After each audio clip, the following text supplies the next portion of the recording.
Sejak era kolonial, Indonesia sudah dikenal dengan kemampuan militernya, mulai dari strategi dan pasukan khusus yang legendaris. Ini semua adalah hasil kerja keras para pendahulu. Berkat beliaulah Indonesia terkenal di panggung dunia, terutama dalam hal pasukan militer Indonesia yang pada saat itu dianggap sangat kuat, penuh misteri dan sulit diprediksi.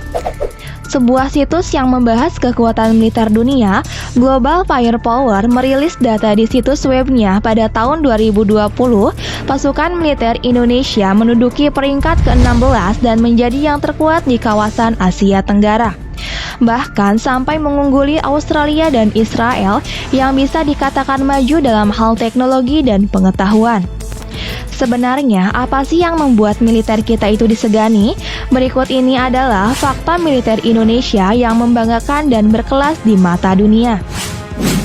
Tapi sebelum ke topik utama, jangan lupa untuk subscribe, like, dan aktifkan notifikasinya agar kalian tidak ketinggalan video menarik lainnya dari channel 7 Detik.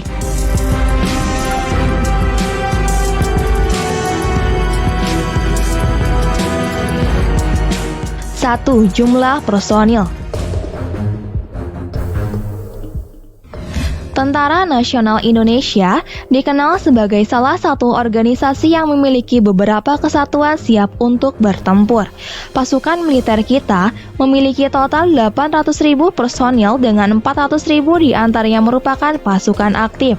Jumlah ini masuk dalam jajaran peringkat ke-13 dengan jumlah personil terbanyak. Secara kuantitas, pasukan tentara kita masih kalah jumlah dari negara Myanmar dan Vietnam. Tapi tunggu dulu, dari segi kualitas, tentara kita tak boleh diremehkan. Ditambah lagi, kita memiliki banyak pasukan elit seperti Denjaka, Paskas, Kopassus, dan masih banyak lagi. Dari segi kemampuan, pasukan elit kita pun tak bisa dianggap remeh.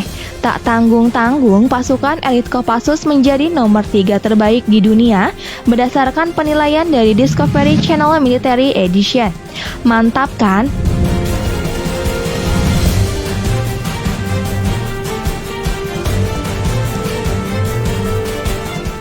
Dua, kekuatan darat. Ya, kita bisa dibilang menjadi yang terkuat di Asia Tenggara. Tapi kalau soal jumlah alutsista darat, Indonesia masih kalah jumlah bila disandingkan dengan negara-negara lain seperti Vietnam dan Thailand. Entah itu tank atau kendaraan taktis perangnya. Misalnya, untuk kendaraan taktis kita punya 1.178 unit, proyektor roket sebanyak 36 unit, serta tank yang jumlahnya 313 unit saja. Alutsista sebanyak ini digunakan untuk menjaga wilayah Indonesia yang seluas 1,9 juta kilometer persegi. Untuk jumlah tank, Indonesia menempati posisi ke-49 dengan memiliki tank terbanyak. Tapi tenang, kita masih punya PT Pindad yang bisa memproduksi alutsista bila sewaktu-waktu dibutuhkan. Mungkin ini alasan kita tak terlalu menumpuk alutsista dikarenakan Indonesia tidak darurat ancaman musuh.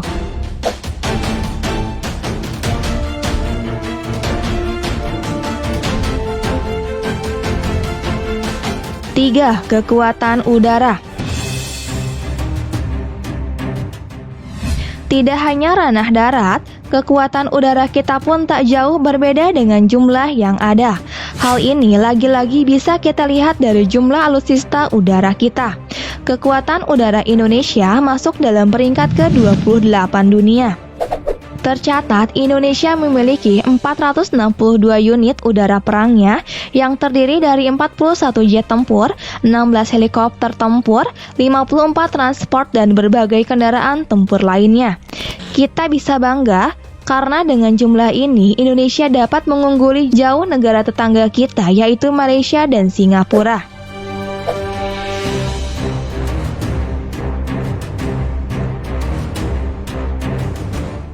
4. Kekuatan laut. Soal kekuatan laut, Indonesia mesti berbangga hati. Jelas kekuatan laut adalah poros utama negara kita. Wajar saja ada pepatah bilang, nenek moyangku seorang pelaut. Ini yang membuat Indonesia tak bisa dipandang sebelah mata. Kalian tahukah, Indonesia masuk 10 besar negara terkuat untuk kekuatan lautnya. Sampai-sampai Tiongkok pun sangat memperhitungkan kekuatan laut kita di Laut Natuna kemarin. Berbicara alutsista, Indonesia memiliki 282 unit total aset naval perangnya. Misalnya, korvet kita yang berjumlah 24 unit, frigates 7 unit, kapal selam 5 unit, serta 156 unit kapal patroli.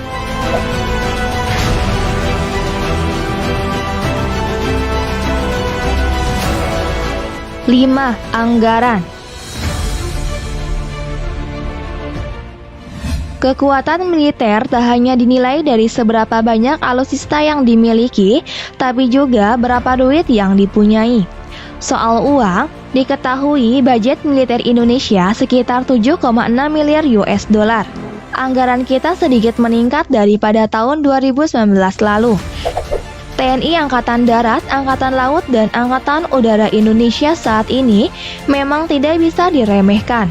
Pamornya sejak zaman perang kemerdekaan semakin lama akan semakin naik diimbangi dengan kekuatan personilnya. Bayangkan saja saat ini, di kondisi Indonesia yang tentram saja, TNI di beberapa daerah disiapkan untuk berlatih perang. Dengan latihan semacam itu, pastinya gertakan dari negara lain tak akan bisa membuat kebanggaan kita itu gentar.